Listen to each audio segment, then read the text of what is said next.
ఎవరి కోసం పనిచేస్తున్నాడు? తెలంగాణ కోసం పనిచేయాలి కదా రేవంత్ రెడ్డి.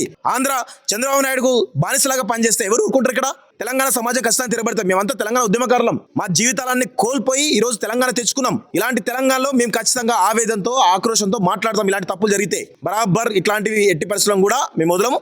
చిన్న మాట అండి, వీళ్ళు ఎఫ్ఐఆర్ లో ఎర్రి బుక్కు అని చాలా స్పష్టంగా నేను కూడా అన్నా కదా, దానికి ఎర్రి డాష్ అని ఒక బూతు పదాన్ని పెట్టి ఎఫ్ఐఆర్ బుక్ చేసి చాలా దుర్మార్గంగా ఈ రోజు చేస్తా ఉన్నారు. రాజ్యాంగాన్ని అవమరిస్తున్నారు, దానికి దేశద్రోహం కేసు పెడుతున్నారు. ఎర్రి బుక్కు అన్నందుకు దేశద్రోహం కేసు పెడతారా? అంటే నువ్వు రెడ్ బుక్ అనొచ్చు, రెడ్ బుక్ రాజ్యాంగం అనొచ్చు, రాజ్యాంగానికి విరుద్ధంగా నువ్వు ఒక రాజ్యాంగాన్ని ఏర్పాటు చేయొచ్చు. అలాంటి ఆ రెడ్ బుక్ రాజ్యాంగాన్ని ఎర్రి బుక్ రాజ్యాంగం అంటే నొప్పి వస్తుందా మీకు? మాకు ఆవేదన కలుగుతా ఉంది. ఖచ్చితంగా ఆక్రోషంతో ఉన్నాం తెలంగాణ సమాజం అంతా. ఎట్టి పరిస్థితుల్లో కూడా ఈ విషయాలు మేము ఎట్టి పరిస్థితుల్లో వదిలిపెట్టాం. ఖచ్చితంగా మీరు ఇంకా కేసులు పెడతాం, ఇష్టారీతిన అరెస్ట్ చేస్తాం, ఇంకా ఇబ్బంది పెడతాం, థర్డ్ డిగ్రీ ఇస్తామంటే ఇక్కడ ఎవరు కూడా ఊరుకుంటారు లేరు. తెలంగాణ సమాజం తిరగబడితే మాత్రం ఖచ్చితంగా మీ పునాదులు కలుగుతాయి అనే విషయాన్ని గుర్తుపెట్టుకోవాలి. ఇలాంటివి పునరావృతం అయితే మాత్రం బాగుండదని చెప్పేసి కూడా హెచ్చరికలు జారీ చేస్తున్నాం. Thank you very much. జై తెలంగాణ.